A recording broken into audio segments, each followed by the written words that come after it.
Hello everyone, topic start करने के पहले एक छोटा सा इंस्ट्रक्शन। एसएससी जेईई के लिए बेस्ट बुक्स और टेस्ट सीरीज का लिंक मैंने डिस्क्रिप्शन में दे दिया है, प्लीज़ चेक इट। अब हम टॉपिक स्टार्ट करते हैं। फ्रेंड्स, आज हम देखने वाले हैं MCQs question based on the direction of rotation of motor. तो फ्रेंड देखिए, ये टॉपिक बहुत इंपॉर्टेंट है, खास करके आपको डीसी शंट मोटर के रोटेशन और डायरेक्शन ऑफ रोटेशन से क्वेश्चन देखने को मिल सकता है वनडे एग्जामिनेशन में। तो इस टॉपिक को ज़रा अच्छे से पढ़िएगा। आइए एक एक करके हम बात करते हैं क्वेश्चन क्या बोल रहे हैं। तो पहला क्वेश्चन आप रीड करिए, देखिए, कोशिश करिए, ये ऑलरेडी मैं आपसे डिस्कस कर चुकी हूँ, सिर्फ क्वेश्चन देखिए और ऑप्शन लगाइए। पहला क्वेश्चन बोल रहा है the direction of rotation of DC shunt motor can be reverse by interchanging.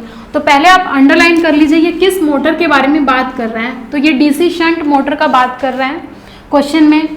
और हमने देखा था कि एक डीसी शंट मोटर के डायरेक्शन ऑफ रोटेशन को रिवर्स करना है तो हमें क्या करना पड़ेगा, इधर द फील्ड टर्मिनल और the armature terminal are reversed but not the both. यानी कि एक साथ दोनों को नहीं करना है, इधर द फील्ड टर्मिनल और the armature terminal are reversed but not the both. तो ऑप्शन क्या है, देखिए, सप्लाई टर्मिनल, उसकी बात हम आगे वाले क्वेश्चन में करेंगे। बी ऑप्शन बोल रहा है हमारा field terminal only, the armature terminal only, and last हमारा बोल रहा है इधर द फील्ड टर्मिनल और द आर्मेचर टर्मिनल। तो देखिए, ओनली वाला थोड़ा सा क्वेश्चन हमेशा सोच के करना चाहिए, क्योंकि यहाँ ओनली नहीं होगा, दोनों को ही आप रिवर्स करके डायरेक्शन ऑफ रोटेशन को रिवर्स कर सकते हैं। सिर्फ आपको करना क्या है, बट नॉट द बोथ, एक साथ नहीं करना है। तो इस क्वेश्चन में आप बट नॉट द बोथ अलग से लगा सकते हैं। फर्स्ट क्वेश्चन के लिए हमारा आंसर क्या हो जाएगा, D answer is the right answer, dell is the right answer. Mark कर लीजिए, बहुत इंपॉर्टेंट है, खास करके आप इस क्वेश्चन के लिए ट्रिपल स्टार मार्क कर लिए। बहुत सारे क्वेश्चन में ऑलरेडी आ चुका है, चांसेस है आने का इस बार भी। नेक्स्ट क्वेश्चन देखिए क्या बोल रहा है। नेक्स्ट क्वेश्चन हमारा बोल रहा है what will happen if the supply terminal of a DC shunt motor are interchange. तो अभी मैंने कहा कि सप्लाई टर्मिनल, देखिए यहाँ था, बात करेंगे सप्लाई टर्मिनल का, ऑलरेडी मैं डिस्कस की हूँ, अगर आपने देखा होगा तो। यहाँ पर ये है कि अगर आपने सेकंड क्वेश्चन का है if the supply terminals are reversed, if supply terminal are interchanged, अगर इंटरचेंज कर दिया जाए तो हमने देखा था मोटर सेम ही डायरेक्शन में रोटेट करता है। Motor will run in the same direction, direction change नहीं होता है और सेम स्पीड भी सेम रहता है। क्यों, इसका रीज़न क्या है ये देख लेते हैं। अगर सप्लाई टर्मिनल को देखिए रिवर्स करेंगे तो हमें पता है torque is proportional to phi I A होता है, ये तो बेसिक इक्वेशन है टॉर्क का, फाई आई ए। अगर आप सप्लाई टर्मिनल को देखिए इंटरचेंज करेंगे, if supply terminal are interchange अगर आप करेंगे तो हमारा फाई कन्वर्ट हो जाएगा माइनस फाई और आई ए हमारा हो जाएगा माइनस आई ए। ये चीज़ आपको ध्यान रखना है। तो जब आप टॉर्क देखेंगे तो torque proportional to minus phi minus I A, आपको torque proportional to phi I A ही मिलेगा सप्लाई टर्मिनल को इंटरचेंज करेंगे। तो इसीलिए आपका मोटर कभी भी ऑपोजिट डायरेक्शन में रोटेट नहीं करेगा, सेम डायरेक्शन में रोटेट करेगा। कब रोटेट करेगा, जब सप्लाई टर्मिनल को आप इंटरचेंज कर देंगे। तो ये भी इंपॉर्टेंट क्वेश्चन है, बहुत ज़्यादा आप ध्यान रखिएगा। आंसर क्या हो जाएगा हमारा, देखिए, मोटर विल स्टॉप। ये बिल्कुल गलत है, मोटर स्टॉप नहीं होगा, मोटर एज इट इज चलता रहेगा। तो बी ऑप्शन में देखिए क्या बोल रहा है, motor will run at its normal speed in the same direction as it was running. तो आंसर हमारा बी करेक्ट है, सेम डायरेक्शन में और नॉर्मल स्पीड पे ही चलता जाएगा। अगर 1500 आरपीएम पे मूव कर रहा है तो 1500 पे ही रहेगा और सेम डायरेक्शन पे रहने वाला है आपका मोटर। तो इसके लिए हमारा B, Bombay is the right answer. Next third question देखिए, थर्ड क्वेश्चन क्या बोल रहे हैं। थर्ड क्वेश्चन में हम बात करेंगे direction of rotation of motor की। तो जब भी आपसे पूछेगा direction of rotation of motor का किस मेथड से निकाला, किस रूल से निकाला जाता है, तो देखिए यहाँ पर मैं लिख दे रही हूँ। अगर डीसी मोटर रहेगा, अगर डीसी मोटर आपसे पूछता है तो हमेशा आपको याद रखना है फ्लेमिंग लेफ्ट हैंड रूल से निकाला जाएगा आपका direction of rotation of motor, Fleming left hand rule. ठीक है, अगर डीसी जनरेटर आया तो डीसी जनरेटर के लिए आपको फ्लेमिंग राइट हैंड रूल की रिक्वायरमेंट पड़ेगी।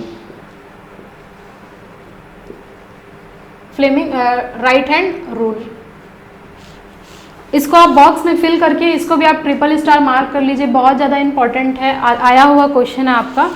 अब मैं आपको एक्सप्लेन करूंगी एक बार फ्लेमिंग लेफ्ट हैंड रूल क्या होता है, राइट हैंड रूल क्या होता है। बहुत ही सिंपल सा है। देखिए पहला, अगर यहाँ पर मोटर पूछा है तो हम मोटर देख लेते हैं। Fleming left hand rule,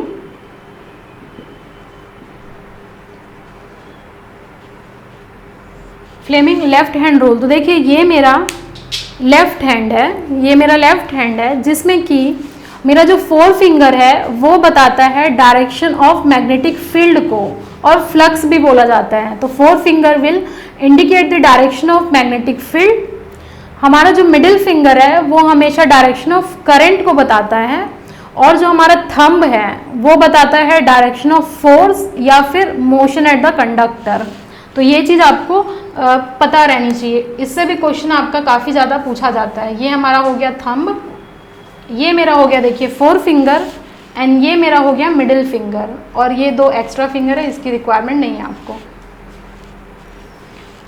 four finger will represent the direction of magnetic field. कई बार आपको स्टेटमेंट में पूछता है the four finger in the left hand rule will indicate the direction of, फिर ऑप्शन दे देगा, तो आपको ध्यान रखना चाहिए will indicate the direction of magnetic field. The middle finger will give the direction of current, current के direction को बताएगा ये, ठीक है। और जो थंब है हमारा वो इंडिकेट करेगा किस चीज को, डायरेक्शन ऑफ फोर्स को, डायरेक्शन ऑफ फोर्स और मोशन एट द कंडक्टर, और मोशन एट द कंडक्टर। ये हो गया हमारा left hand Fleming left hand rule. एक बार हम फ्लेमिंग राइट हैंड रूल भी देख लेते हैं, वो भी बिल्कुल सिंपल है, सिर्फ आपको राइट हैंड अपना यूज़ करना है, बाकी सब कुछ ऑलमोस्ट सेम रहेगा। यहाँ पर आप राइट हैंड बनाइए तो ये आपका हो जाएगा थंब, ये आपका हो जाएगा फोर फिंगर, ये हो जाएगा आपकी मिडिल फिंगर, और ये दो एक्स्ट्रा फिंगर है, इसकी रिक्वायरमेंट नहीं है, थोड़ा सा हो सकता है डायग्राम अच्छा ना बना हो। फोर फिंगर विल रिप्रेजेंट, इसमें भी सेम होता है डायरेक्शन ऑफ, देखिए ये मेरा राइट हैंड है, ये फोर फिंगर रिप्रेजेंट करता है डायरेक्शन ऑफ मैग्नेटिक फील्ड को, तो ये फिर से हमारा डायरेक्शन ऑफ मैग्नेटिक फील्ड है, ठीक है। ये हमारा जो मिडिल फिंगर है वो रिप्रेजेंट करेगा डायरेक्शन ऑफ करंट को, it will represent the direction of current, और जो हमारा थंब है it will indicate the direction of motion of conductor. लेकिन ये जो राइट हैंड रूल होता है वो होता है डीसी जनरेटर के लिए। Fleming right hand rule specially होता है डीसी जनरेटर के लिए। तो क्वेश्चन आपका इससे पॉसिबिलिटी है आए आपके पेपर में। तो आगे हम नेक्स्ट क्वेश्चन की बात करेंगे। आइए फ्रेंड्स, फोर्थ क्वेश्चन हम देखते हैं क्या बोल रहा है। अब ये इस क्वेश्चन में बात कर रहा है डीसी सीरीज मोटर के। अभी तक हमने देखा था शंट मोटर का, इस क्वेश्चन में बोल रहे हैं डीसी सीरीज मोटर के डायरेक्शन को आप रोटेशन कैसे रिवर्स करेंगे। तो क्वेश्चन बोल रहा है the direction of rotation of a DC series motor can be reverse bye.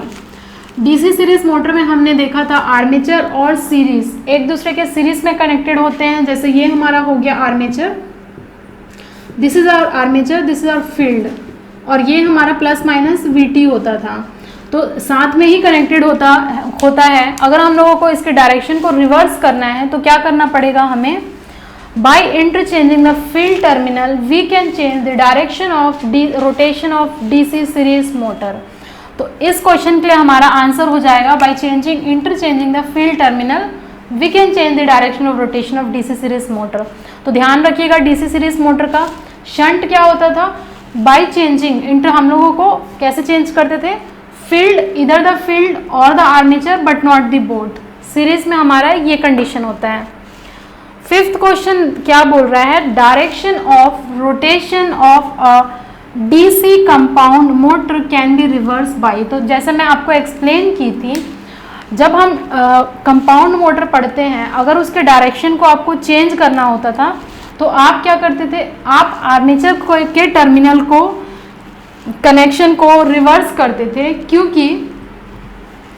क्योंकि हमारा कंपाउंड मोटर में क्या होता है, सीरीज फील्ड भी आता है और शंट फील्ड भी आता है, प्रेजेंट होता है, इसलिए इसका नाम होता है कंपाउंड मोटर। दोनों का ही प्रेजेंस ज़रूरी होता है।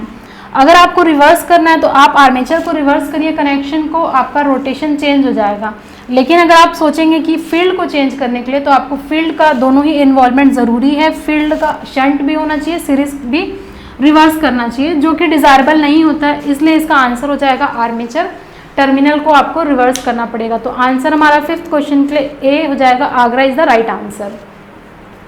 6th क्वेश्चन देखते हैं, थोड़ा सा बड़ा ऑप्शन दिख रहा है लेकिन डिस्कशन बहुत ही सिंपल है। अगर एक कंपाउंड मोटर है, आपको उसको कन्वर्ट करना है डिफरेंशियल में, डिफरेंशियल मोटर में आपको कन्वर्ट करना है, या फिर डिफरेंशियल से कंपाउंड में आपको जाना है, तो आपको क्या करना पड़ेगा, आपको सिंपल क्या करना पड़ेगा, जो भी पोलैरिटी है आपका, इधर द सीरीज और द शंट, उसको रिवर्स करना पड़ेगा। तो सिर्फ आप शंट को फील्ड को रिवर्स करके नहीं कर सकते, या फिर अगर आप सोचे सिर्फ फील्ड सीरीज फील्ड को करें तो भी पॉसिबल नहीं है। आपको क्या करना पड़ेगा, इधर द सीरीज और द शंट, इधर मतलब या तो इसको, लेकिन दोनों एक साथ नहीं। इसीलिए सी आंसर देखिए हमारा गलत होगा। By reversing both the polarity of fluids of series field and shunt field, both नहीं होता है, एक साथ नहीं किया जाता है इसको, इधर द सीरीज और the shunt but not the both. सिर्फ शंट फील्ड, ये हमारा ए गलत हो जाएगा। बी हमारा ऑप्शन ऑलरेडी गलत हो जाएगा, क्योंकि सीरीज फील्ड ओनली बोल रहा है।